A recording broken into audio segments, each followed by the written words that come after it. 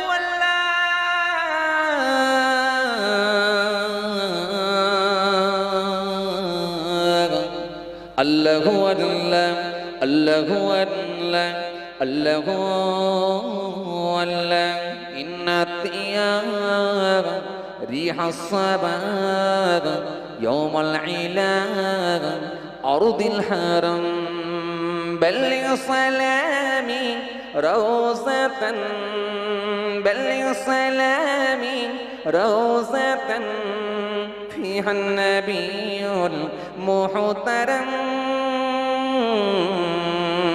الله الله الله الله الله الله الله الله الله الله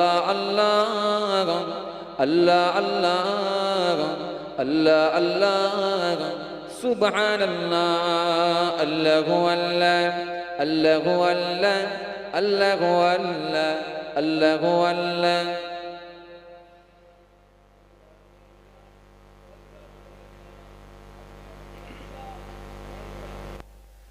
الله الله الله الله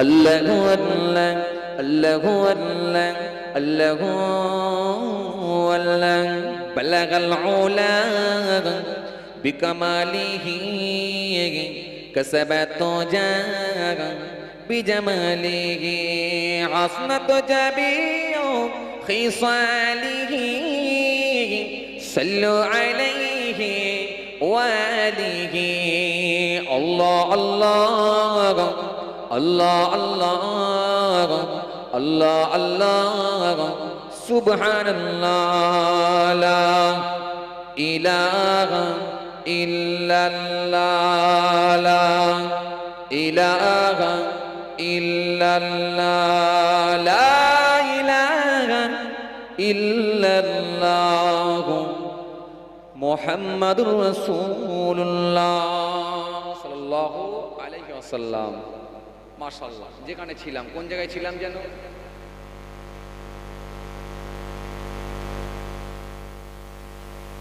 কোথায় ছিলাম?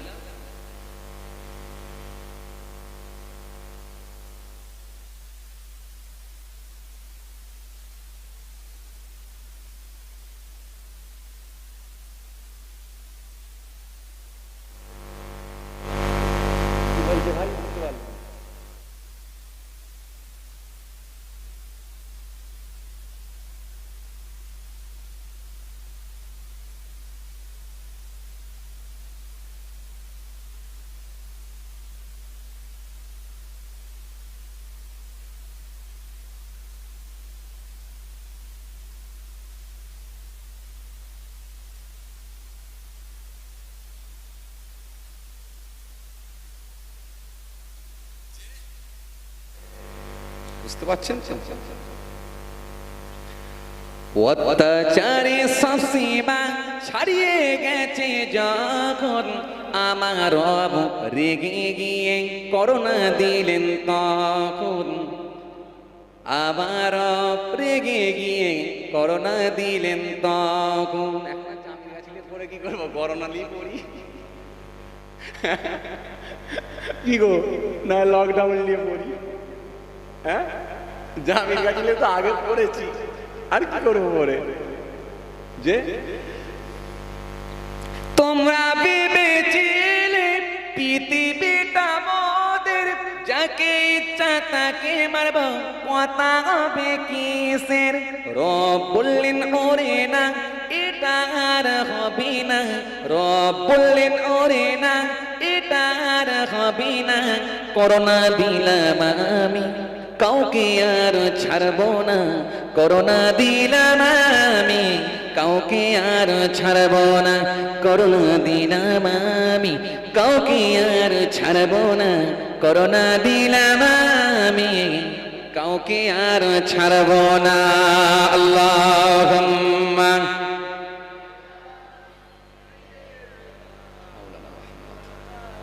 ওয়া আলা আলি সাইয়্যিদিনা সাল্লাল্লাহু আলাইহি ওয়াসাল্লাম।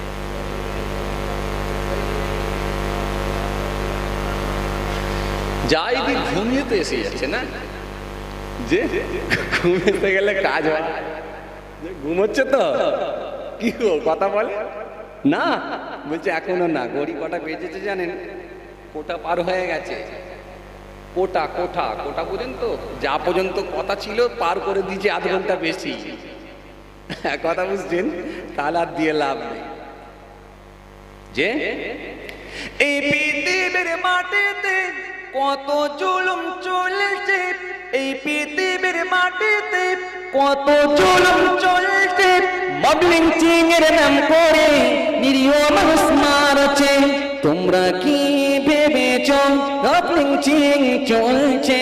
তোমরা কি জানো না এপ্রিল ফুল করো না? করোনা দিলাম আমার রব, কাউকে আর ছাড়ব না।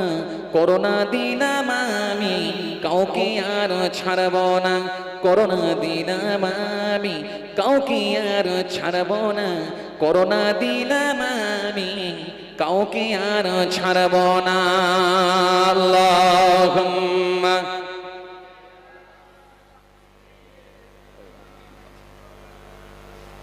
وعلى آله। কোথায় ছিলাম আমি? ছাগল খাবেন হুজুর?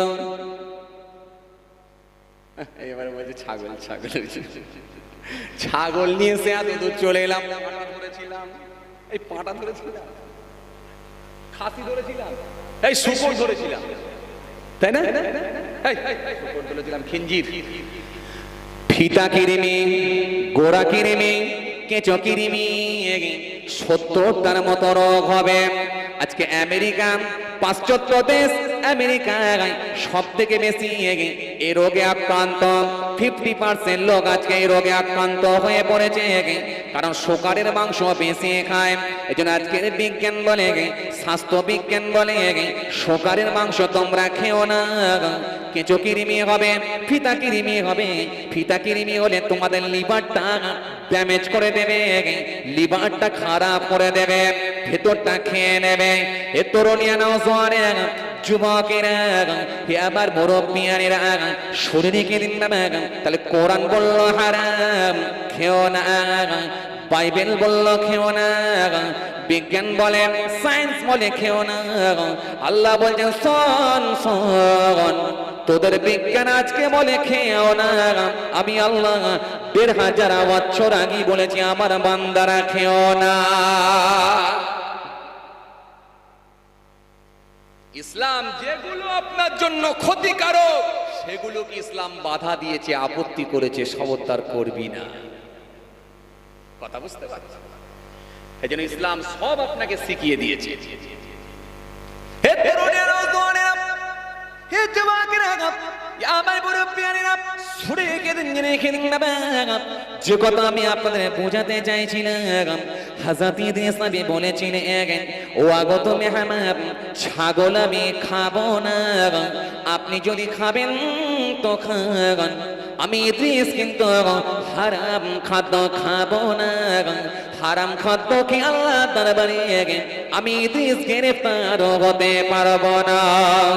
আগত মেহমান চুপ করে গেলেন, সংযত হলেন, ফিরে এলেন। হুজুর বিয়াদবি নেবেন না, হুজুর ছাড়ুন ছাড়ুন, চলুন চলুন, নিজের গন্তব্যস্থলের দিকে আস্তে আস্তে চলো। ইদ্রিস নবী বাড়িতে এসে পৌঁছালেন। কোথায়? বাসায়। বাসায় এসে পৌঁছালেন। এই ছেলে, তুমি বহুত ডিস্টার্ব করছো, প্রথম থেকে একবার দুবার না, 36টা দাঁত বারবার বার করছো। লোকে 32টা বার করে, তুমি আবার 36টা বার করছো। বাবু, এরকম করলে হবে না, চুপ করে বসো। কি বলছিলাম বুঝলেন? হযরত ইদ্রিস নবী গন্তব্যস্থলে এসে পৌঁছালেন, সঙ্গে আগত মেহমান তিনিও এলেন। ইদ্রিস নবী মনে মনে ভাবলেন, আসল ব্যাপারটা কিছু একটা আছে। মনে আছে তো আপনাদের? সেই পূর্বে মনে আছে তো, যেখান থেকে ছেড়েলাম, মনে আছে তো না ভুলে গেলেন? ঠিক আছে, মনে আছে। হযরত ইদ্রিস নবী মনে মনে ভাবলেন, গতকালকে রাত্রে খেলো না, সন্ধ্যায় খেলো না, আজকে সকালে খেলো না, সারাদিন খেলো না, হালাল খাদ্য খেতে চাইছে না, অথচ হারাম খাবে বলে লাফালাফি। ব্যাপারটা নিশ্চয় না খেয়ে কাল থেকে আছে, অথচ শরীর ঠিকই আছে, দুর্বল বলে কিছু বোঝা যাচ্ছে না, দুর্বল বলে কিছু অনুভব করতে পারছি না। আসলে ব্যাপার নিশ্চয়ই এর মধ্যে কিছু একটা রহস্য লুকিয়ে আছে। ইদ্রিস নবী বললেন, এই আগত মেহমান, একটু খুলে বলুন তো আপনি কে, সঠিক পরিচয়টা আপনার দেন, আল্লাহকে সাক্ষী রেখে সঠিক পরিচয়টা দেন। আগত মেহমান একটু মুচকি হেসে বলে, হুজুর বিয়াদবি নেবেন না, আমি দুনিয়ার কোনো সাধারণ মানুষ নন, আমি বললাম আল্লাহর ফেরেশতা হযরতে আজরাইল আলাইহিস সালাম। চলে বলবেন না, হুজুর আমি আজরাইল ফেরেশতা আপনার কাছে দাঁড়িয়ে আছি। আল্লাহ নবী হযরত ইদ্রিস নবী বললেন, ইয়া আজরাইল ফেরেশতা, তুমি আমার কাছে এসেছো, তাই বলি কেন খাও না? হযরত আজরাইল ফেরেশতা বলেন, বিয়াদবি নেবেন না, ফেরেশতাদের খাওয়া না, ফেরেশতাদের খুন না, ফেরেশতাদের পান করা না, সর্বসময় ফেরেশতারা আল্লাহর ইবাদতে মাশগুল থাকে। এজন্য আমি কাল থেকে খাই না, আজ পর্যন্ত কিছুই আমার খেতে লাগে না। হযরত ইদ্রিস নবী বলে, আজরাইল ফেরেশতা তাহলে হারাম খাদ্য কেন খাবে বলছিলেন? হযরত ইদ্রিস নবীকে আজরাইল ফেরেশতা বলেছিলেন, ও আল্লাহর নবী, আপনার সম্মান আল্লাহ বিরাট দিয়েছেন, হারাম খাদ্য খেতে বলার জন্য নয়, আমি হারাম খাদ্যটা আপনাকে দেখছিলাম টেস্ট করার জন্য। আপনি কত বড় মাপের নবী একটু দেখতে চাইছিলাম। বেশক আপনি আল্লাহ নবী, আল্লাহ আপনাকে কবুল করে নিয়েছে। পরীক্ষা করছিলাম, টেস্ট, অন্য কিছু নয়। আগত মেহমান বলছে, আজরাইল ফেরেশতা বলছে, হুজুর আপনার সঙ্গে আমার একটা কথা আছে। বলে কি কথা? বলে আপনার সঙ্গে আমি একটু বন্ধুত্ব, একটু রিলেশন তৈরি করতে চাই, বন্ধুত্ব স্থাপন করতে চাই। হুজুর আপনি যদি মেহেরবানি করে অনুমতি দিতেন, অনুমতি যদি দিতেন তাহলে আপনার সঙ্গে একটু বন্ধুত্ব রিলেশন তৈরি করতাম, বন্ধুত্ব স্থাপন করতাম, হুজুর যদি অনুমতি দিতেন। আগত মেহমান বলে, হুজুর আগত মেহমান আজরাইল ফেরেশতা যখন এই কথা বলেছে, হযরত ইদ্রিস আসসালাম বললেন, এ আজরাইল ফেরেশতা, তুমি যদি আমার সঙ্গে বন্ধুত্ব স্থাপন করতে চাও তাহলে একটা কথা আছে। বলে কি কথা? বলে কথা হচ্ছে এখনই আমার একবার জান বের করো। বলে কি সর্বনাশ, জান কি বের করবো?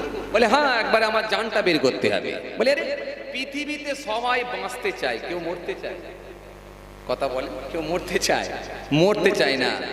বাঁচার জন্য মানুষ ব্যাঙ্গালোর, চেন্নাই, অন্য রাজ্যে পর্যন্ত পাড়ি দেয়, অন্য দেশ পর্যন্ত চলে যায় বাঁচার জন্য, ট্রিটমেন্ট করার জন্য। অন্য দেশ ভিসা পাসপোর্ট লাগিয়ে অন্য দেশেও চলে যায় ট্রিটমেন্ট করার জন্য।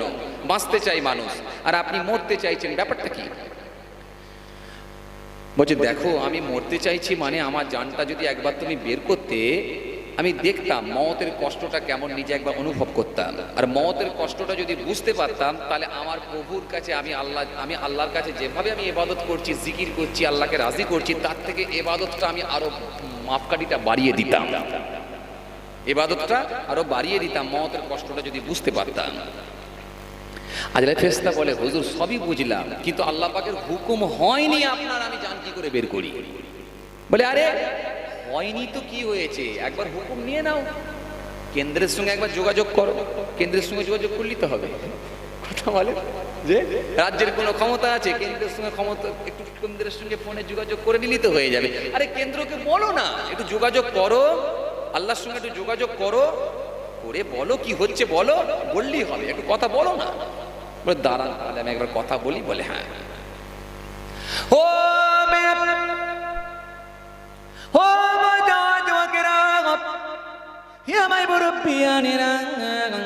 বাবারা শুনে এখানে যিনি এখানে হযরত আজরাইল ফেরেশতার সঙ্গে সঙ্গে থাকতে পারলেন না।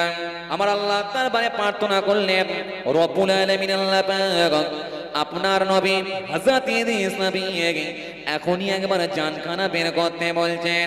আল্লাহ আমি এখন কি করে? আমার আল্লাহ বললেন, হে আজরাইল ফেরেশতা, দেরি করো না, দেরি করো না, দেরি করো না, আমার নবী ইদ্রিসের জানখানা এখনই একবার বের করে নাও।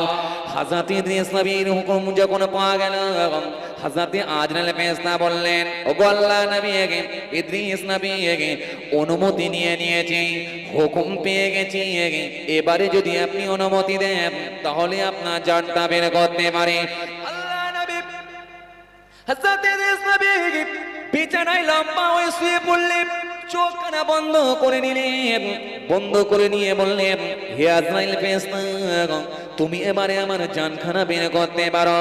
হযরত আজরাইল ফেরেশতা আল্লাহর নাম নিয়ে যখন জানখানা বের করে নিলেন, হযরত ইদ্রিস নবীর কোনো আর সারা শব্দ নাই। হযরত ইদ্রিস নবীর চোখ খোলে না, হযরত ইদ্রিস নবীর হাত ওঠে না, হযরত ইদ্রিস নবীর পা চলে না, শরীরের কোনো অঙ্গ, শরীরের কোনো অংশ আর নড়ে না।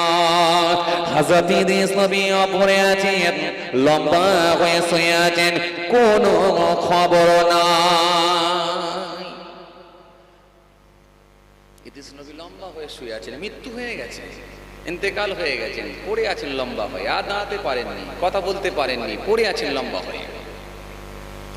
বেশ কিছু গুনাহ হয়ে গেল, আমার আল্লাহর হুকুম হলো, আমার আল্লাহ অর্ডার করলেন, হে আত্মা ইদ্রিসের শরীরে এবারে প্রবেশ করো।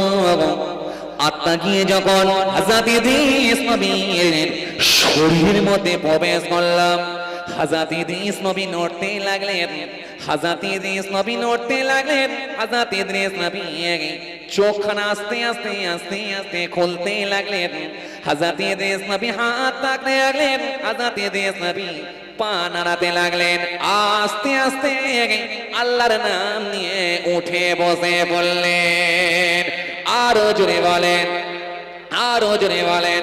হযরত ইদ্রিস নবী যখন বসে আছেন, হযরত আজরাইল ফেরেশতা মুচকি হেসে বলছেন, হুজুর কেমন হলো? জান বের করলে মজা লাগবে, আরাম লাগবে না কষ্ট হবে? কথা কয় না কেন, একটু কথা বলেন। কষ্ট হবে, কেমন কষ্ট? বলে, হুজুর এই তো, এটা কি করে বলি? কষ্ট হবে জানি, কেমন কষ্ট কি করে বুঝি? তাহলে শোনেন হযরত ইদ্রিস নবী কি উত্তর দিয়েছিল, শোনেন। আল্লাহ নবী হযরত ইদ্রিস নবী বলেছিলেন, এ ভাই আজরাইল, তোমাকে আমি কি কথা শোনাবো ভাই, তোমাকে আমি কি দুঃখের কথা বলবো ভাই, জান বের করা যে এত কষ্ট আমি ইদ্রিস আগে জানি না। খোদার কসম করে বলি, যার কাছে আমি ইদ্রিসের জান আছে, আমি ইদ্রিস তোমাকে যার হাতে আমি ইদ্রিসের জান, আমি খোদার কসম করে বলি, জান বের করা কেমন কষ্ট জানো? জ্যান্ত মানুষের, জ্যান্ত জীবের শরীর থেকে যদি ছাল খুলে নেওয়া হয়, জ্যান্ত প্রাণীর শরীর থেকে যদি চামড়া ছাড়িয়ে নেওয়া হয়, মনে করুন একটা মানুষ দাঁড়িয়ে আছে, অথচ তার চামড়া ছাড়িয়ে নেওয়া হয়েছে। মনে করুন একটা ছাগল দাঁড়িয়ে আছে, জোর করে ধরে তার চামড়া ছাড়িয়ে নেওয়া হয়েছে। জ্যান্ত জীবের শরীর থেকে যদি চামড়া ছাড়িয়ে নেওয়া হয়, যে কষ্ট হয়, আমি ইদ্রিস বলি মওতের কষ্টটা তার থেকে অনেক অনেক অনেক বেশি।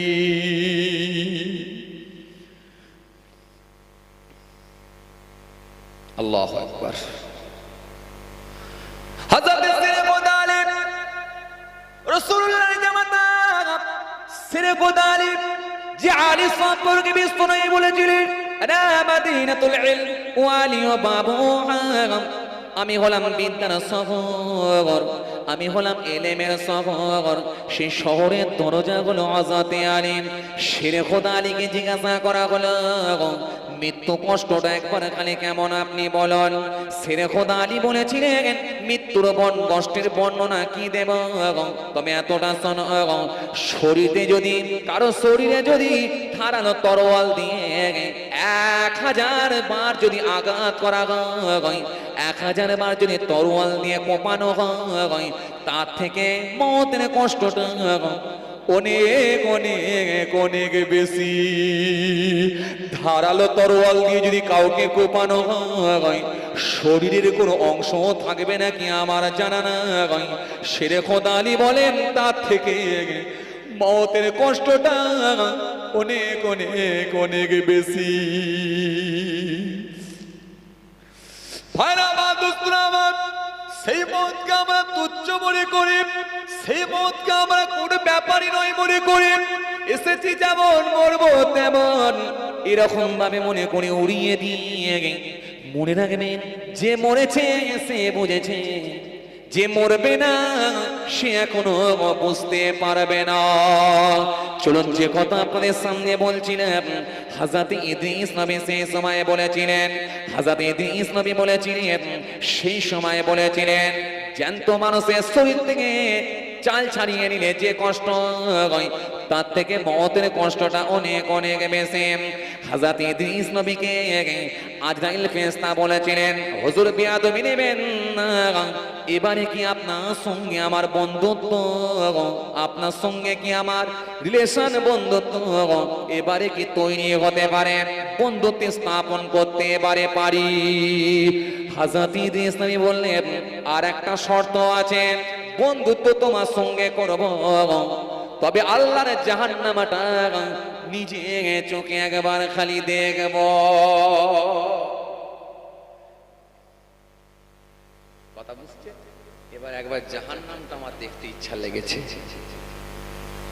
আজরাইল ফেরেশতা বলে, হুজুর জাহান্নাম দিকে কি করবেন, কষ্টের জায়গা?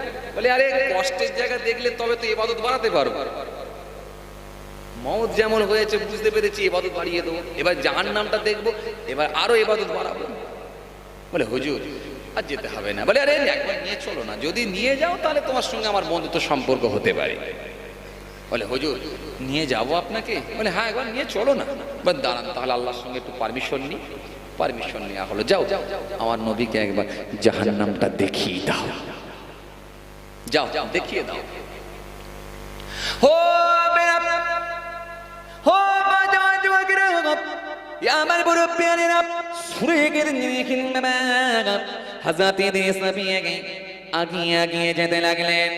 আল্লাহ নবী হযরত ইদ্রিস নবী যেতে লাগলেন, আগত মেহমান হযরত আজরাইল ফেরেশতা নিয়ে যেতে লাগলেন ইদ্রিস নবীকে, একেবারে জাহান্নামের গেট পর্যন্ত পৌঁছে দিলেন।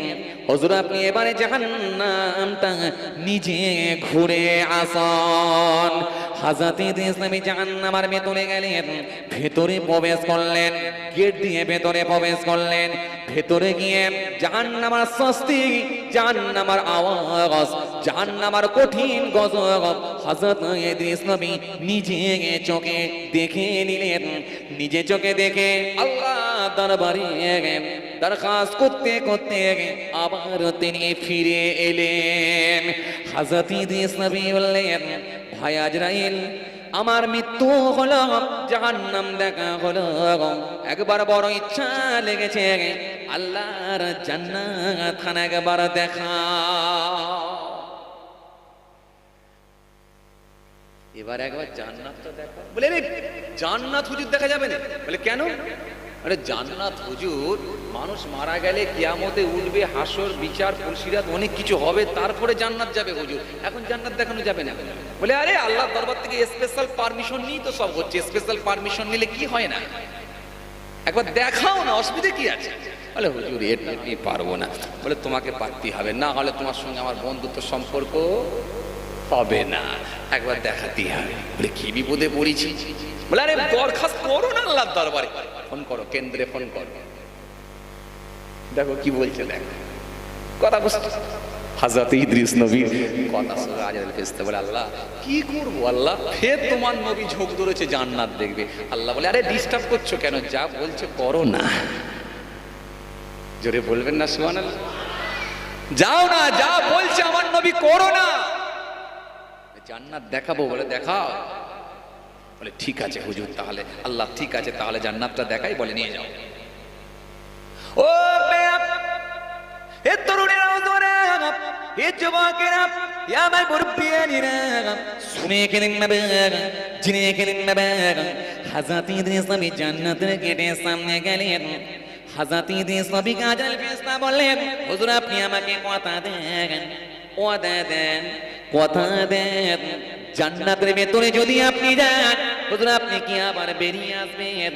যদি কথা দেন তবে আপনি জান্নাতে ঢুকবেন।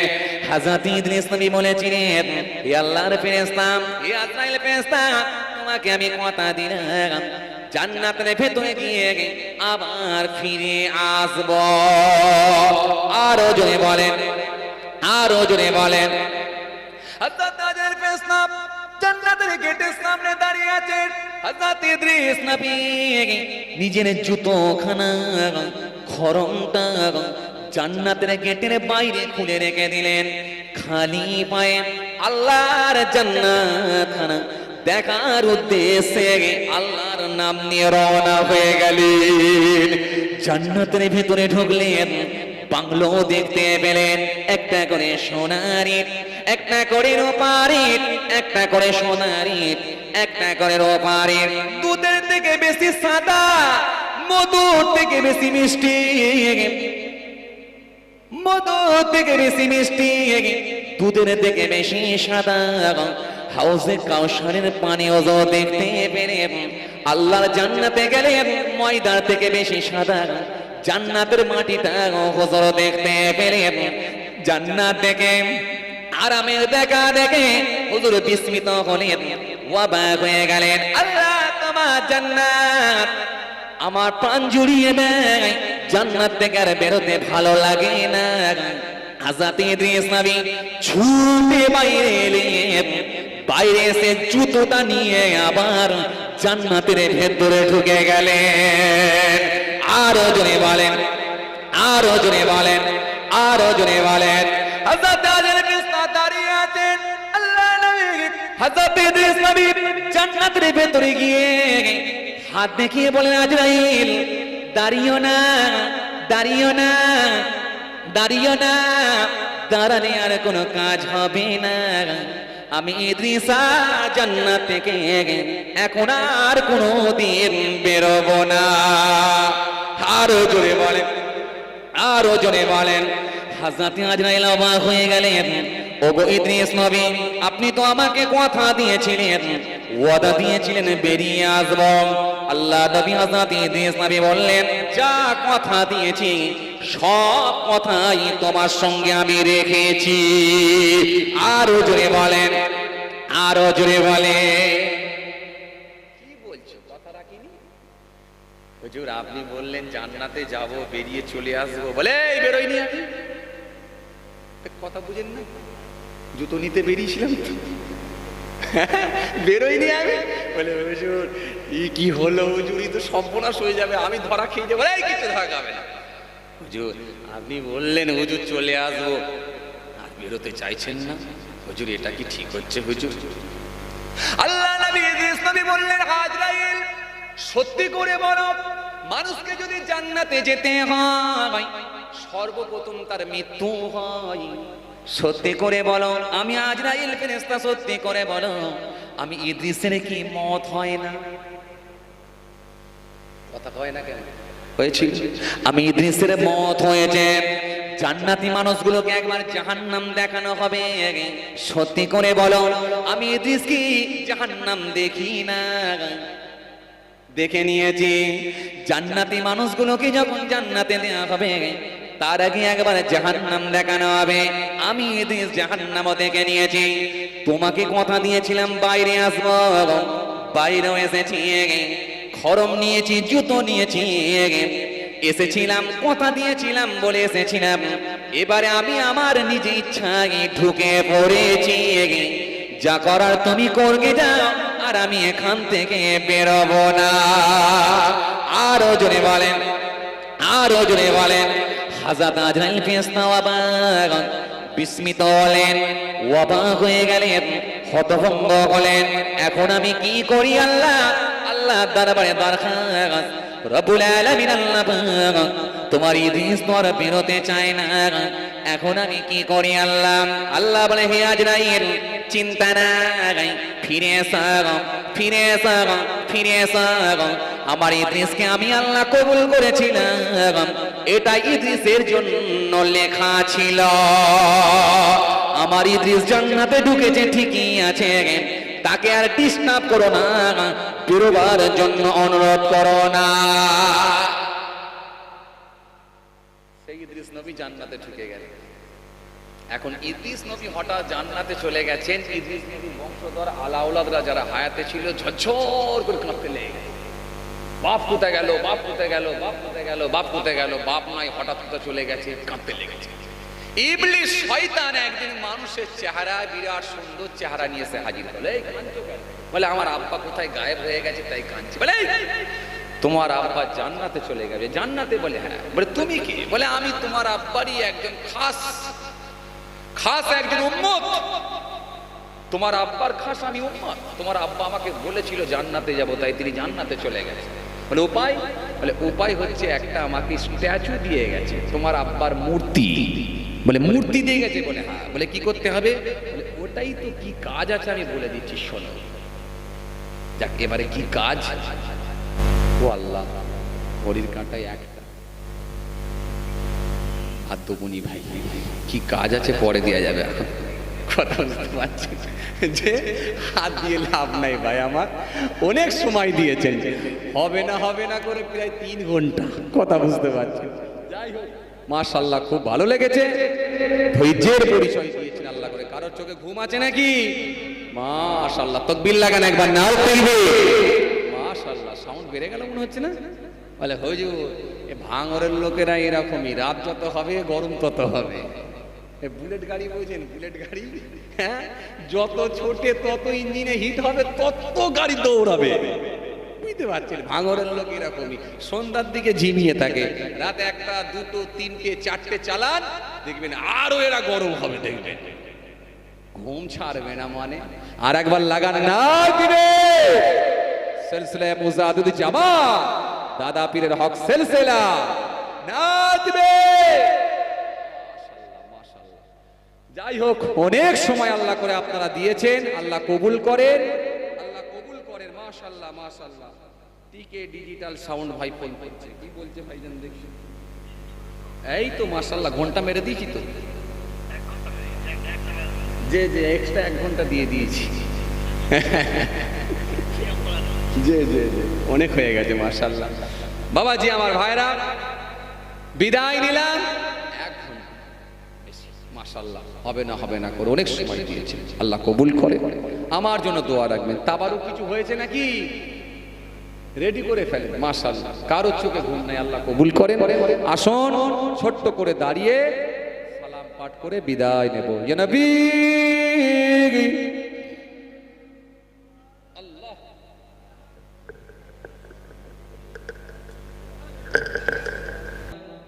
বেঁচে যদি থাকতো দাদা হুজুর গো, শুধু শোনিত না বাংলার মানুষ গো, শুধু শোনিত না বাংলার মানুষ গো, এটা দাদা হুজুরের কারামত, যিনি বাংলার মুজাদ্দিদ, যিনি বাংলার মুজাদ্দিদ, যিনি বাংলার মুজাদ্দিদ, যিনি বাংলার মুজাদ্দিদ। আল্লাহুম্মা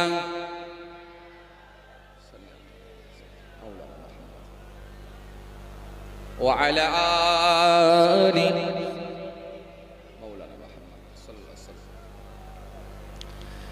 ভালোবাসি আমি তোমায় নয়ন ভরে, তাই হুসাইনে তোমায় স্মরণ করে, জামানার মুজাদ্দিদ হয়েছ তুমি, জামানার মুজাদ্দিদ হয়েছ তুমি, আমিও দেখলে তোমায় সফল হতাম, যিনি বাংলার মুজাদ্দিদ, যিনি বাংলার মুজাদ্দিদ, যিনি বাংলার মুজাদ্দিদ, যিনি বাংলার মুজাদ্দিদ।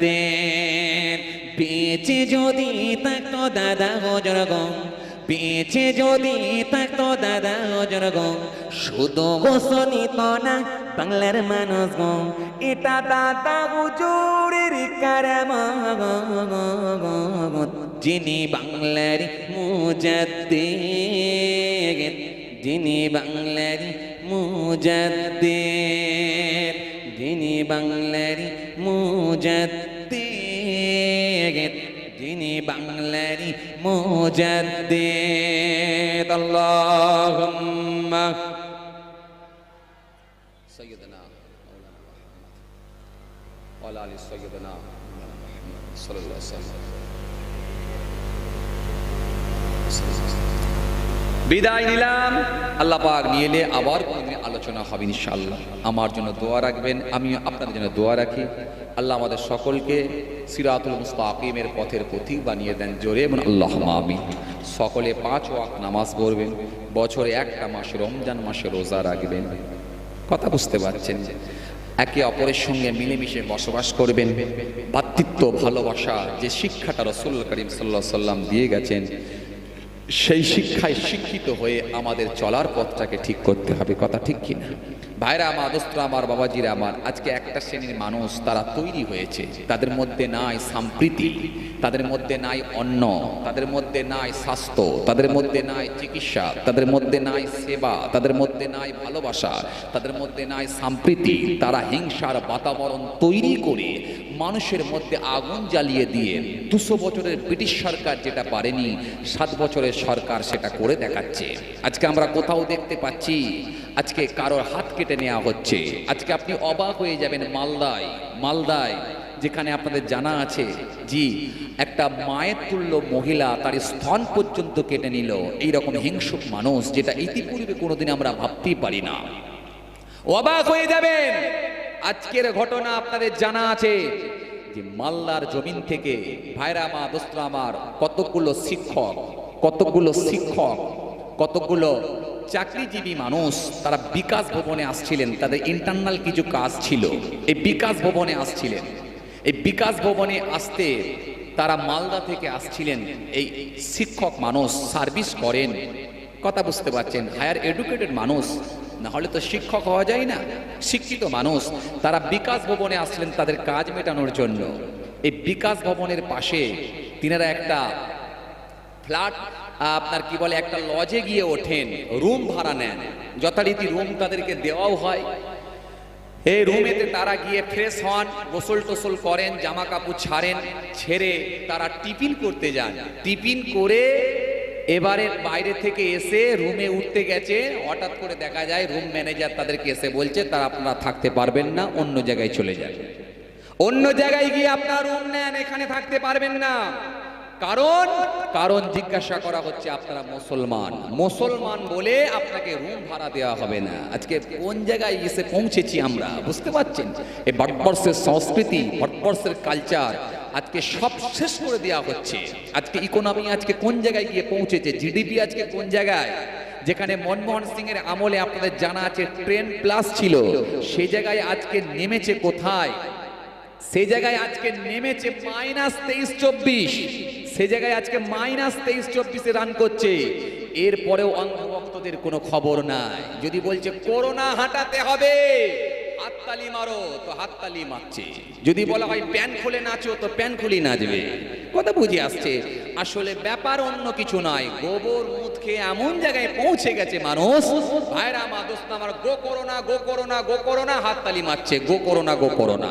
আরে যেখানে আজকে বিজ্ঞান, সায়েন্স, আজকে টেকনোলজি, আজকে মানুষ কত উন্নতি, মানুষ কত অ্যাডভান্স হয়েছে, কত আপডেট হয়েছে, যেখানে ড্রোন তৈরি করা হয়েছে, যেখানে আপনার বিনা পাইলটে আপনার ড্রোন চালানো হচ্ছে, যেখানে হেলিকপ্টার বানানো হয়েছে, রকেট বানিয়ে মঙ্গল করে পাড়ি দিচ্ছে, সেই সময় যদি বলা হয় হাততালি মারলে করোনা চলে যাবে, মোমবাতি জ্বালালে করোনা চলে যাবে, ভাবলে সত্যি অবাকই লাগে। কিন্তু করার কিছু নাই, করতে হবে, কথা করতে হবে। ভারতবর্ষের অভিভাবক, দেশের দায়িত্বে যারা আছেন তারা বলছেন মানে মানতেই হবে। কথা বুঝে আসছে? সুতরাং আজকে আপনি অবাক, আজকে মুসলমান বলে সেখানে জায়গা পর্যন্ত দেওয়া হলো না, ঘর থেকে ছাড়তে বাধ্য। কথা বুঝতে পারছেন? পরিস্থিতি আজকে কোন জায়গায় এসে পৌঁছেছে। অতএব মনে রাখবেন, আমি তাই বলবো, হিন্দু মুসলমান যে শিক্ষা দিয়েছেন রামকৃষ্ণ, যে শিক্ষা দিয়েছেন ঈশ্বরচন্দ্র বিদ্যাসাগর, যে শিক্ষা দিয়েছেন আজকে ভাইরা মা, দোস্ত আমার, বিশ্বকবি রবীন্দ্রনাথ ঠাকুর, যে শিক্ষা দিয়েছেন 1000 বছর আগে প্রফেট মুহাম্মদ সাল্লাল্লাহু আলাইহি ওয়াসাল্লাম, আজকে সেই শিক্ষা কোথায় গেল? ভাইরা মা, দোস্ত আমার, তাই অনুরোধ করব, এক প্ল্যাটফর্মে আসুন। সময় অনেক হয়ে গেছে, নাহলে আমি গুছিয়ে বলি, গুছিয়ে আর বলার সময় নাই। এক প্ল্যাটফর্মে আসুন। সেই রবীন্দ্রনাথ ঠাকুর যিনি রাখি পরিয়ে দিয়ে সম্প্রীতি বাড়িয়ে দিয়েছিলেন, শিক্ষা যদি সেই রবীন্দ্রনাথ ঠাকুরের আদর্শ আপনি ফলো করুন, রবীন্দ্রনাথ ঠাকুরকে আপনি ফলো করুন। ঈশ্বরচন্দ্র বিদ্যাসাগর কি বলেছেন দেখুন, আজকে যদি এই মহামানবদেরকে আপনি যদি ফলো করতে পারেন, এই মনীষীদেরকে যদি আপনি এদের নকশা ধরতে পারেন, ভারতবর্ষের জমিনে শান্তি ফিরে আসবে। না হলে যেমন আগুন জ্বলছে চারিদিকে, আর আগুন জ্বলে মনে রাখবেন দেশ নিচে চলে গেছে। মনে রাখবেন যারা দেশকে বিক্রি করে দিচ্ছে, শুধুমাত্র মানুষকে বোকা বানিয়ে বিক্রি করছে, তারা তো সব পলাতক হবে, পালিয়ে যাবে। কিন্তু দেশ যে নিচে চলে যাচ্ছে, এই হোঁশ কিন্তু আর তাদের মধ্যে থাকছে না। সুতরাং শিক্ষিত মানুষ, এডুকেটেড মানুষ, সোশ্যাল মানুষ, কনসাস মানুষ ফিরে আসুন, নিরপেক্ষভাবে বিচার করুন। যদি মনে হয় ভালো তো ভালো, যদি মনে হয় না খারাপই হচ্ছে, তাহলে নিজের জ্ঞান বিবেককে বুদ্ধিকে কাজে লাগিয়ে খারাপটাই আপনি হিসাব করে সে খারাপ বলে প্রতিবাদ করুন, প্রতিবাদের জায়গা তুলুন।